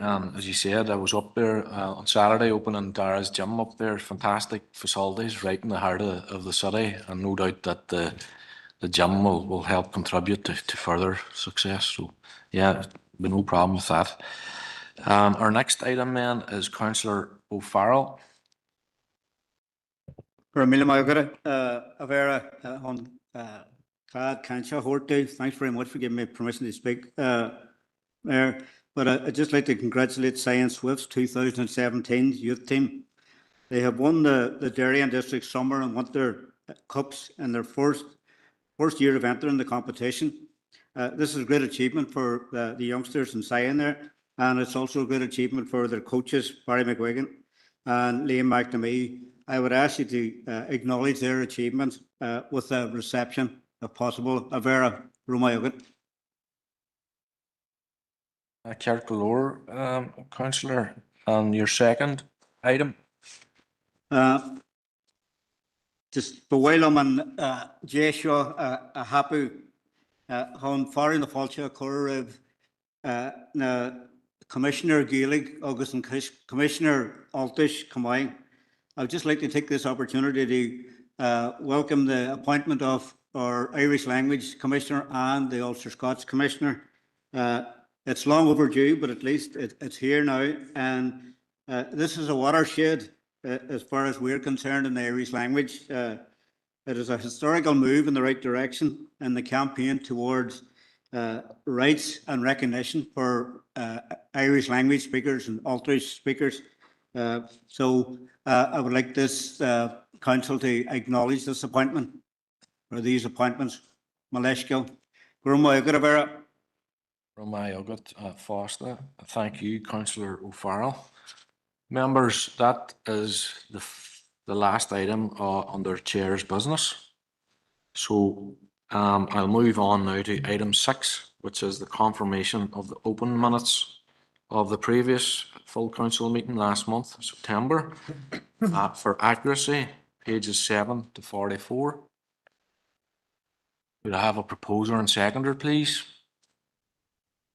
Councillor Cook, seconded by Alderman Hussey. And for matters arising, Alderman Hussey. Thank you, Mayor. Item C 329, which is the Temporary Accommodation Task Force. I'm given to understand that the Minister has written to all councils in regard to the HMO situation within the planning departments. Can the Chief Executive confirm if a letter has been received by council, and if so, can that letter be made available to all members of council? Thank you. Through you, Mayor, yes, I can confirm that that letter has been received and it will come before the relevant committee next month. Thanks for that, Mayor. I feel that all councillors have an interest in this, and surely to goodness the letter should go to all members of council. Mayor, very happy to send it out to all members following this meeting today as well. That's helpful. Thank you, Mayor. Okay, Alderman. Any other matters arising from the previous minutes? No, so we'll move on then to the adoption of the open minutes of the bi-monthly Assurance Audit and Risk Committee for accuracy, pages 45 to 54, proposed by Alderman Kerrigan and seconded by Alderman Guy. For matters arising, Councillor Harkin. Thank you, Chair. It's 184/25, and we had a presentation from representatives of the Housing Executive here this month, and it was extremely useful. And one of the things that they had in the document that they presented to us was that their frustration at the ever-growing divide or widening gap between the provision of social housing and its delivery, and that gap gets wider and wider and wider. And we've seen the Minister speaking in the Assembly recently talking about HMOs and asylum. Harkin, sorry to interrupt you, but that is actually under our next committee, the monthly government strategic planning. I am ahead of myself, Mayor. Apologies. No problem. You're very proactive. I have to give that to you. Members, any other matters arising from the bi-monthly assurance audit and risk committee? Oh, okay. Councillor Harkin. Sorry, I'll just take it for accuracy first. Monthly government strategic planning, pages 55 to 72, proposed by Councillor Duffy. Need a seconder? Councillor Tierney. For matters arising, Councillor Harkin. Thank you, Mayor. Apologies for that. Yeah, it's 184/25. And again, we had a very useful presentation from the housing executive representatives. And one of the things that they documented in the report was their frustration at the growing gap between the provision of social houses and need. And I think that we have had a task force trying to address this, trying to engage with the Department for Communities and the Minister and the Housing Supply Unit over the last number of years. So for me, in the last month, to hear the Minister talking about HMOs and asylum seekers in a language that I think was dog whistly, and basically making it seem like the reason why you can't get a house is because there's asylum seekers or because Mears has bought a house. When the actual number is very, very low. I think Mears owns something like 250 properties. So this is not the reason why we don't have enough provision of social housing. Now, again, in the last week, the Minister has announced that he's cut the funding for housing associations, cut the grant for housing associations to be able to build social housing. And I think that this is very worrying. And he's obviously saying there's another solution. You can go to the private market and get more money. I and many others have a serious problem with the reliance on the private market to fund house building. But it seems like a very backward step that he would cut any funding that would go towards building social houses, given the kind of massive waiting list that we have. So we have tried to engage with the Minister. So, Mayor, what I would like to ask is that we agree that we will invite the Minister, if he will come, a representative of the Department for Communities or a representative from the Housing Supply Unit to have a conversation with them about this particular cut to the housing associations funding grant. And to be able to raise the other issues that have concerned this council now around the provision of social housing. I think that we have attempted to be on the front foot, and it seems to me, since we've come back from summer recess, the Department for Communities has tried to avoid engagement with the council, and I think we need to send another invite to the Minister and his officials to come and engage with us in a meeting where we can actually have a real discussion about this. Thank you, Councillor Harkin. Councillor Farrell. Yeah, thank you, Mayor. And I think Councillor Harkin was looking at my notebook before the meeting because I was going to say something very, very similar. I was going to touch on the announcement this week that the DUP Housing Minister has reduced the grant available for housing associations to build social homes right across the north. We need more homes in this city and district, and I think every single person on the housing list, where there's over 6,300, would agree with that. And this move to reduce the grant is going to make it more expensive for housing associations to build homes, which could lead to less homes being built. And I would agree with Councillor Harkin in terms of the Housing Crisis Task Force. We were meant to meet in September. That was cancelled because nobody from DFC was available to attend. The email we got was that we would get that rearranged. That's 6 weeks ago. I think. There's been no further contact. So I would agree that we need to have that discussion with the EFC. We need to discuss the housing supply strategy. There's been no engagement to date. And we need an agenda point in that meeting needs to be about this grant cut to housing associations. And there was an announcement the other day about the potential for financial transactions capital and potential for building on government-owned land as well. So it's disappointing that the DFC have not engaged to date. Mood music coming out of Stormont is not encouraging at the minute around the plans to build more social homes. So fully support Councillor Harkin's proposal. Thank you. Thank you, Councillor Farrell. Alderman Kerrigan. Thank you very much, Mayor, for allowing me in. And we'll make a declaration of interest in regards to the Housing Council and Housing Executive.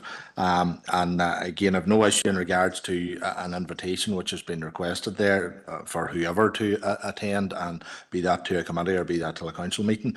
But I do share the frustrations, but knowing the amount of money which is needed in regards to the Housing Executive, it's an astronomical sum.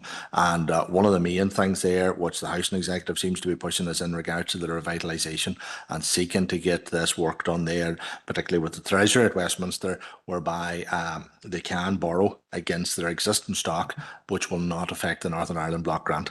And that has a real potential of being a game changer. But again, as members will be aware, you know, there's the need for social housing, but the social housing on its own doesn't work. It needs to be a mixed tenure developments, and because there are issues there in regards to that. There's been issues in regards to an application that's been in Belfast, which was social housing only, and it is better a mixed tenure. But no issue in regards to the seeking a meeting and getting someone down there to have a discussion in regards to it. There's a lot of work undertaken, and there's a lot of work undertaken in regards to the DFC money that goes into the Housing Executive in regards to the various other supporting people projects and all the rest. And it really is a black hole for the amount of money that could be needed there. And of course, we do have our own difficulties, as you're well aware as well, Mayor, in regards to the like of DFI in regards to the water infrastructure. So we know that issues and the planning process as well. So no, just to confirm there, and I do know Councillor Harkin's point in regards to mayors. Yes, they may only own a smaller number of properties, but they do lease quite a number of properties in regards to what they have, and that seemed to be an issue in regards to getting people that may have a leave to remain housed in certain sections of Belfast, where the vast majority wish to remain because of family connections or whatever else. But that does seem to be an issue with mayors in that regard, that they have a lot of other properties leased. It's not necessarily in what they own, but it's what they've taken up. But just a couple of points of clarification. Thank you very much, Mayor. Thank you, Alderman. Alderman Hussey. Thank you, Mayor. I totally agree with the invitation going. I think within that, the Chief Executive of the Housing Executive should be asked to come along as well, because we've heard her comments that she has welcomed the proposal to reduce the subvention. And I'm mindful that the subvention to housing associations in Northern Ireland is higher than any other part of the United Kingdom. So there's a lot of facts that we need to know on how this will work. How is the Chief Executive of our Housing Executive telling us that this can benefit building of new houses? And we're hearing then from the housing associations, no, it won't. There's a contradiction here that needs to be addressed. So I want to hear from the various parties as to how they arrive at their determinations. So certainly there's no issue in inviting those people along going forward. By the way, I will say it, I've said it before in this chamber, I think it was one of the worst decisions of the Northern Ireland Housing Executive when they when they stopped building houses themselves. Thank you. Councillor Duffy. I'm going to start by saying I concur with everything that Alderman Hussey just said. I have to say I really do welcome the fact that this has been raised. We know that we are in the midst of a huge housing crisis. The majority of all our work is probably housing cases. We know that we're inundated with people who are in desperate need of houses, properties, and support sometimes around many of the issues that they're facing. It doesn't compute in my head that in the midst of a housing crisis that we would reduce the money available to housing associations for building properties. It doesn't compute. But like Alderman Hussey has said, we have heard the Chief Executive of the Housing Executive in the media yesterday welcoming the decision. So I think that we do need to really interrogate that and see the detail behind it to see how we can take it forward. And I am really disappointed that we have not had the Minister or the Department here in the city, and we have asked for that for a while now. We have had a number of meetings cancelled, and I think that it's really important that that goes ahead. I am disheartened, though, that the Minister, in making his decision, didn't consult with housing associations prior to making the decision, because I think that that's a key component of making any decision, that you talk to the key stakeholders in the first instance. So that is something that we probably do need to be looking at as well and asking questions around. But as a city and district, we're on record around the need that we have here, the need for new homes, and anything that we can be doing to be pushing that on, we need to be doing it. And that includes holding the Minister to account. Thank you. And I have another item for matters arising, if that's okay. Yeah, no problem. Just deal with this issue first. Councillor Tierney, you looking back in? Oh, no, I haven't spoken this, but I have another item as well. But it's just when this is finished, if you don't Okay, no problem. Well, members, are we content enough then that we send that letter inviting the Minister, relevant officials, and the Chief Executive of the Housing Executive as well? Yeah. Okay, that's no problem. Councillor Duffy. Thank you, Mayor. My first item actually is GSP 198/25, which is the Northwest Regional Development Group. And I just wanted to put on record, as a council, we have always recognised and appreciated the work of the Northwest Regional Development Group and what it does in championing projects and policies here that affect both our councils, in terms of Derry City and Strabane District Council and Donegal County Council. We do, at this stage, have serious concerns that they have not received confirmation of funding going forward, and this uncertainty poses a real risk to this important cross-council, cross-border work not being carried out, and the promotion that it does in terms of a balanced regional development here for the Northwest. It has delivered real tangible differences across many different areas over the course of the last number of years, and it is completely valued work. It has actually positioned the Northwest as a model of regional cooperation. So we would be eager to have this continue. It is really vital work that we see for our city and district, and the partnership work that we have with Donegal. But without the funding being confirmed, we put at real risk the progress that we have, both in terms of the staff that are attached to it and its capacity to achieve its strategic objectives. So, Mayor, with your permission, I would ask that we as a council write to the Executive Office from this City and District Council outlining our concerns in relation to that, and detail to them the work that has already been carried out, and detail what we actually want to see achieved. And I know we have recently undertaken a visioning document around what our future may look like and what our future priorities may be as a regional body. So I think that that would be really useful if we could detail that to the Executive Office as well. If you admit that, Mayor. Thank you. Thank you. Alderman Hussey, is that the same issue? Yeah, go ahead. Time for me to reciprocate and second the proposal. As has been highlighted there, I mean, the regional group has been ongoing for some considerable time and bringing benefit, mutual benefit to both Donegal and to ourselves. That has to be continued. I understand that there is a blockage somewhere within the executive, so it's only right that we should be writing to the Executive Office on this. I further understand that the funding from the Republic of Ireland is already in place, or will be coming. So it would be totally unthinkable that we could not support the same situation from Northern Ireland and the Executive. So totally support Councillor Duffy's proposal. Thank you, Alderman. Members, are we content then with that? Yeah. Nobody in opposition. So, Councillor Tierney, matters arising. Thank you, Mayor. GSP 188/25. I'm wondering if we could just get an update from the Chief Executive or senior officers. Obviously, I'm aware that there's an application in the system, but in terms of where that's at and where we're at going forward with this particular building, and I know we're witnessing ratification today. Have we got a meeting sort of penciled into the diary for the Austin's task force, or where are we at with that? Thank you. Thank you, Mayor, for bringing me in. I'm also going to bring in the Director of Environment and Regeneration, specifically in relation to the planning application. But just since we last met, just to advise that council officers right across council departments have continued to liaise with the building owner to seek structural engineering advice, independent advice, to work with HED and cross-departmentally within council.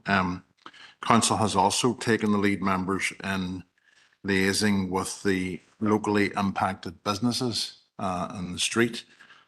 And council has made it clear to the building owners on various occasions that it recognises their dual obligations to both health and safety and the responsibilities it has in relation to work on listed buildings. So as you've said, council has worked to propose and broadly agree an approach to dealing with the situation with the building owners. The building owners have now submitted a planning application, listed building consent, and the owner has moved on to site shipping containers in order to prop up the building in advance of carrying out the work. However, the application is currently being assessed by planning officers and HED. We don't consider that to be an impediment to progress in site, but that's a matter for the building owner to consider. And I'll just pass to Karen. You, Chair. Members, there's not an awful lot else I can add to what the Chief Executive has said. Obviously, the process of working through a listed building consent application involves advertising and allowing members of the public to comment on the application, etc. That is ongoing, and officers will conclude the consideration of the application as soon as they possibly can. At this stage, as members are aware, it potentially could be a decision that could be delegated to officers, but we will consider closer to the time whether or not we feel it's appropriate that it needs to come before the planning committee. But as John had said, we continue to liaise with the building owner and indeed his professional team as late as yesterday evening on all matters in relation to health and safety and indeed the plans for the building. So, thank you, Chair. Councillor Harkin. Same matter, Alderman Cook. Yeah, go ahead. Sorry, could I just say, some of us don't have iPads, so see when we're just talking about certain things, if everyone could just be a wee bit more descriptive, because just so everyone's on the same understanding. Thanks. Okay.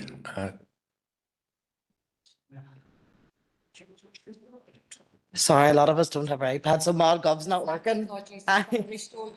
No. ModGov's not working, so. Yeah, if members could just clarify what their matters arising is. For some members don't have access to ModGov. That's fair enough. Okay, members, Councillor Harkin. Thank you, Mayor. It's GSP 191/25, Local Democracy Week.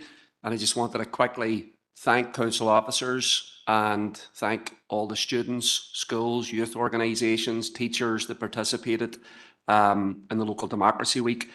The two events that I went to, one was in the main hall here and the other was in the chamber, were both extremely engaging, with young people asking very hard and interesting questions, which just shows you how much thinking is going on in our schools and among young people.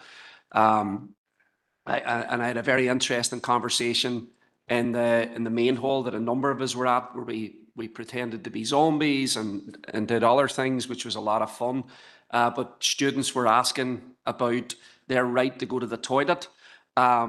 And you might think that this is a matter of just being a nuisance in a classroom, but they did actually raise a lot of really fundamental issues about the difficulty you have trying to sit in a classroom and concentrate if you need to go to the toilet. So, you know, very, very important engagement for us. And I hope we can develop on it next year. I think council officers did a great job. And it would be great to hear some feedback as well from the schools and youth groups that were involved. I hope that they all found it very, very useful and positive. Thank you, Mayor. Thank you, Councillor Harrigan. Same issue, Councillor McDade, go ahead. Thank you, Mayor. And I suppose I just wanted to comment on Local Democracy Week and say thanks for for organising it. It was a really great event or week of events. Interesting when Sean said there about the toilet, it was the same conversation at my table, and Brian said the same at his table. It's obviously a thing across a lot of the schools at the minute in Derry and Strabane, so it might be something that we do need to raise. And I know just last night I met with a few pupils that I had met during Democracy Week to kind of help them with some things that they had raised. So it was a really nice way of meeting people and kind of getting people into activism and that as well. So again, thank you very much for organising it and look forward to next year. Thank you, Catherine. And Councillor Alderman Kerrigan. Thank you, Mayor, for allowing me in. And just to concur with the comments there, and to thank officers there, in particular, in organising the event in Strabane. Yes, sadly we only had the one school, but as I say, at least we were able to, for myself and Alderman Hussey, attended for several years the event at the Waterfoot, not necessarily to our benefit, because there was no one from the lower end in it, but we still went and stood our ground. And that was that. But it was they were always very engaging at it. The students were always very engaging when we were there. But it was good to see it was done differently this year and taking an event down to the band chamber. So I think that was good, and we do thank the officers for doing that. Thank you, Alderman. And Councillor O'Farrell, same issue. It is. Just to I agree with everything that's said so far. I attended the one in Strabane now, and I have to say it was brilliant. And for young people, we learned a lot from them. They asked us a lot of questions, but we did learn a lot from the young people. And full marks to the officers for organising the event. Just on feedback, I was speaking to the teacher from the Holy Cross after it, and he thought it was a brilliant event altogether, and so did the youngsters. So, thanks very much to all the effort that did. Alderman Hussey. Thank you, Chair. And just to agree with the comments, I attended two of them, one in the main hall and the one in Strabane. And I've already thanked officers for making sure that that one in Strabane was organised and took place. It was disappointing just in one school, but it didn't take away from the intensity and engagement that we had with the students there. Very, very interesting indeed. Just one comment with regard to the one in the main hall that I attended. I felt that it was overly busy. And, you know, because of the nature of the tables and being close, I found it difficult to concentrate on the group that you were with. And I think that was the one with the Ministry of Youth grouping as opposed to school groupings. It was enjoyable, yes, but overly busy. And don't forget, we do have opportunity to meet with the Ministry of Youth again. I think there are further events that councillors have been invited to on that as well. So thank you. Alderman McMorris. Thank you, Mayor. And I just wanted to comment on the one that I had attended. There was actually 13 schools that took part across our city and district. And basically there was over 200 primary school children. And it was like the main hall upstairs was packed next door. And the conversations that we had was really inspiring from some of the children, to be honest with you. I know you were asked some random questions, Mayor, but just to say it was really enlightening for myself as well as the children. But thank you to all the staff that put it on. I know Karen Henderson was kind of under pressure at some stages, but well done to everybody. Thank you. Okay, thank you, members. And as the mayor, I attended a couple myself, including the one the deputy mayor refers to. It was meet the first citizen, I have to say. of all events we've been at, I think that was the most daunting one. Some of the questions I was asked now, they gave me a right grilling, so they did. But no, credit where credit's due. It's a fantastic week of events, and for everybody that took part in it, especially the school children, they deserve every commendation that goes their way. No other indicated speaker on that item, members. Just to inform members that the pack containing today's agenda and all the papers has now been emailed to every councillor's personal council email. So it has. Members, we'll move on then to item C, which is the monthly planning committee held on Wednesday, 8th of October. For accuracy, pages 73 to 84. Councillor Alderman Montgomery is proposing, and I need a seconder. Alderman Kerrigan. Matters arising. Councillor Leonard. My God, I'm just referring to P137/25. For members that don't have their tablet there in front of them. So at the meeting, we discussed the implementation of an independent plan review, and in particular the delegated scheme, where there's recommendation to make some changes to the delegated scheme. And one of the changes was that refusals for plan applications would no longer come to the planning committee unless a member had requested to call in a particular application. And one of the points discussed was that the particular application would have to be called in 4 weeks after it was published. I asked at that meeting, and I don't see it in the minutes here, but I asked at that meeting that there's a fairness to applications that are already in the system, that the list would be issued, and that 4-week moratorium would be applied to them as well. So I'm just asking if that is still valid, and if I can go ahead, please. Through you, Chair, members happy to do that, absolutely, after today's ratification. Okay, Councillor. I got. Okay, any other matters arising? Councillor Jackson. Mayor, P135/25.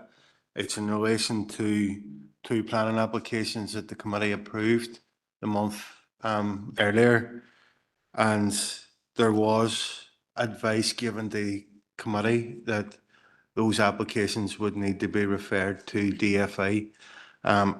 I queried that at committee, and we were advised that that the issue would be clarified and in correspondence going forward. I haven't had anything, and I'm just asking city solicitor, is there any update in relation to that? Given the fact and that we've highlighted at this meeting already around the huge need for social housing within our council area. Yeah, that is. There hasn't been any correspondence that is issued in relation to that, because it is an issue that officers are still working through. We would hope to have some indication as to where we are with that for the planning committee in November. Okay, thank you, Councillor Jackson. No other matters arising. So that takes us to item D, which is the monthly Business and Culture Committee. For accuracy, pages 85 to 100. Alderman Middleton, proposed and seconded by Councillor Devine. And for matters arising, Councillor Devine. Sorry, a matter of accuracy, Mayor. 17625. I had thanked the officers for bringing forward the transition fund for the Derg area rather than the Derry area, if that could be corrected. Okay, that'll be amended. I don't want to let them away with anything. Alderman Hussey. All right. Any other matters arising, members, for the Business and Culture Committee? Bring in Philip. Yeah, members, BC 170/25 Halloween. Members, it's just to advise that, as you know, the Fort George site, we enter into a license in order to facilitate the use of that as a camping and caravan park during the course of the festival. That licence is with the DFC. We have noted this year that actually some of the title to that land has transferred across already to the Trust. The Trust have agreed to enter into a licence with us in relation to that. Of course, we're actually already implementing that, members, but just seeking your authority to go ahead and finalise that licence.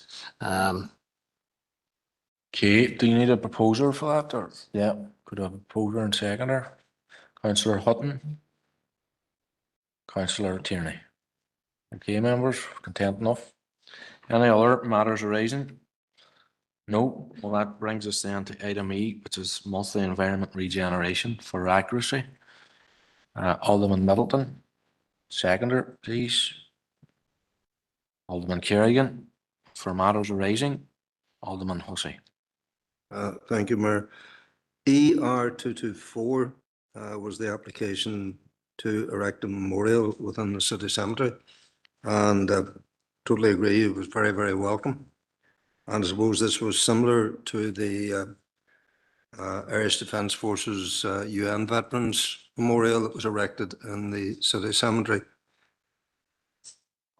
Quick question, how long does it take to process from application to enactment on this sort of request? I shall defer to Karen. Through you, Chair, members, we would need to look at the individual circumstances of any application. We would obviously process things as quickly as we possibly can, but I would need to look into the circumstances of any particular one. In light of that, Mayor, I wish to make a proposal. I've been approached by a group in my own Derg area, and I would propose that cemetery staff engage with Castleberg branch of the UDR/RIR Regimental Association to discuss and enable the installation of memorial seats in each of Castleberg, Ardstraw and Erney cemeteries in line with the Cemetery Management Manual. Thank you. Mayor, I would just be happy to second that proposal. Okay, proposed and seconded by Alderman Hussey and Alderman Montgomery. Members, content. Be clear. Yeah, we through you, Chair, members will get the additional information in order to engage with the member and the group. Chair. Thank you, Mayor. Sorry, Councillor Hussey, could you just reiterate the proposal there? Some members didn't pick it up. That cemetery staff engage with Castleberg branch of the UDR/RIR Regimental Association to discuss and enable the installation of memorial seats in each of Castleberg, Ardstraw and Erney cemeteries in line with the Cemetery Management Manual.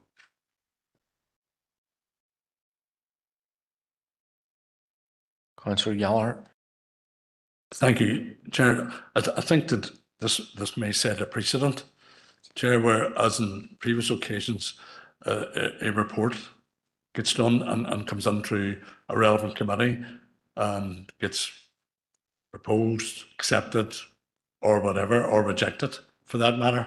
But I think that we as full council, as a pop-up motion that Councillor Hussey usually attacks, that we shouldn't be making that decision here today based on nothing, basically.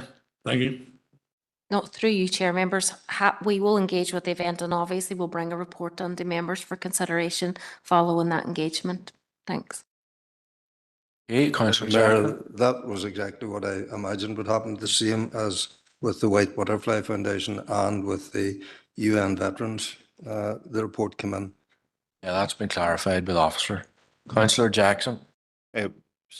Sorry, it was pretty much on the same point. We would have major reservations in relation to this. So we would like to see the detail of any proposal come through a committee so we can scrutinise it properly, and we'll feed our views on that. Thanks, Mayor. Councillor Donnelly. Chair.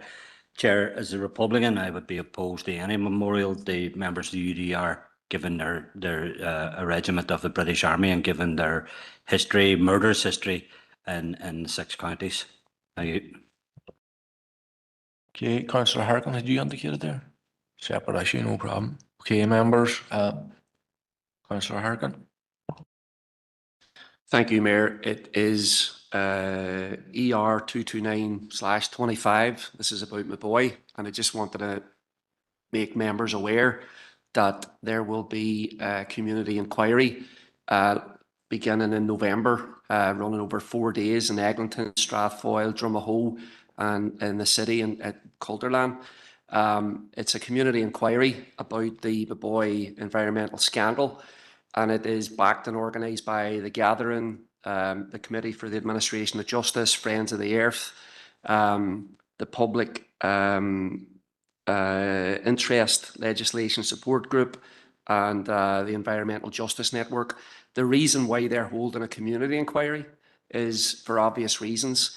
In 2014, the Stormont Assembly agreed to hold an independent public inquiry into sites like Maboy right across the north to try and establish how it happened, why it happened, and who was responsible. It's 11 years. That has never happened. It is unlikely that it's going to happen anytime soon. So this inquiry is being held now to basically try to shine a light on what has happened with Maboy in order to make sure it never happens again. So they will be taking evidence. They are asking people to come to the meetings, their public meetings. It will be run like a public inquiry is run. And the goal is for this community inquiry to play a role that the public inquiry should have played, but also to put pressure on government to actually carry out a proper independent public inquiry. So look, our council has supported the call many times over for a public inquiry into Maboy. It supported the decision of the Assembly in 2014 for an independent public inquiry. I want to propose and recommend that we support this community inquiry and encourage people to participate and give it council support in whatever way that we can. Thank you, councillor Harkin. Councillor Gallagher, same issue? No, different issue. Are members content with that request? Okay, thank you, councillor Harkin. Councillor Gallagher. Thank you, Mayor Phillipson. Mayor, it's ER 226/25. And I would just like to welcome the fact that the issue around mineral prospecting licenses that were issued by Minister Archibald have now been withdrawn, as they were very much deemed illegal. Should never been issued in the first place. On the back of that I would like to thank our legal team here at Council for providing a very robust opposition to issuing these licenses on behalf of our ratepayers, on behalf of protecting an area of outstanding natural beauty, and in doing so, didn't cost our ratepayers a single penny. So I think congratulations all round has to be given on that. Thank you. Thank you, councillor Gallagher. Any other matters arising? No. So that brings us to the final item is monthly health and community committee held on Thursday, 16th of October.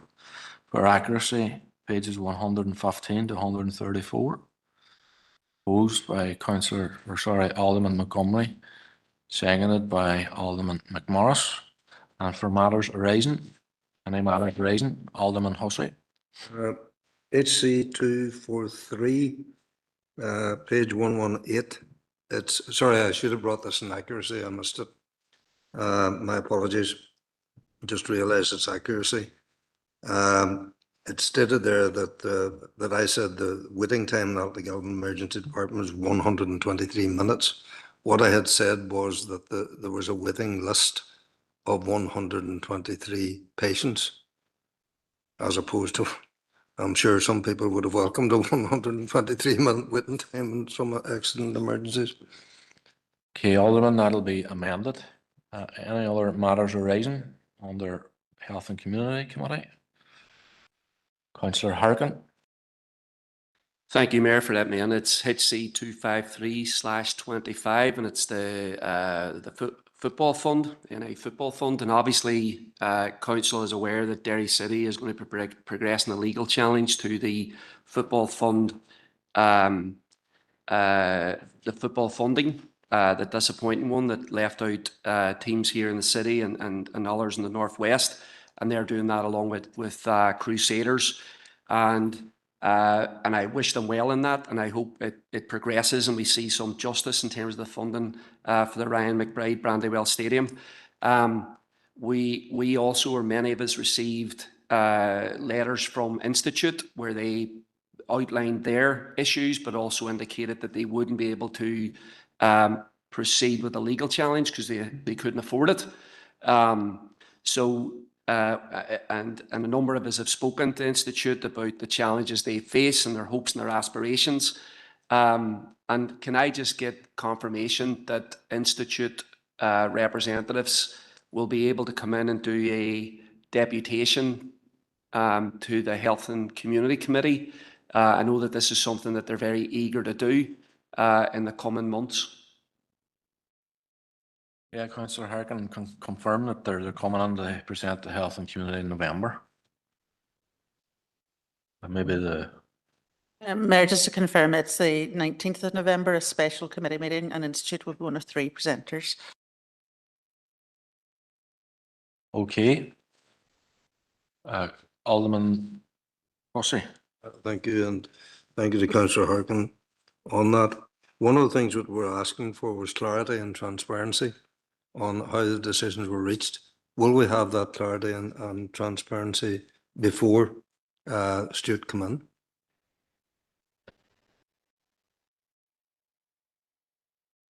It's not a matter for us.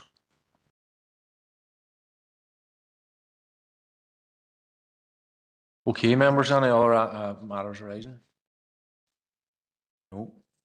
Members, will try and get through the confidential decision before we get a quick recess. So could I have a proposer to go on the... So proposed by Alderman Hussey, seconded by Councillor Leonard. I'm just with signal from our IT that we're on confidential.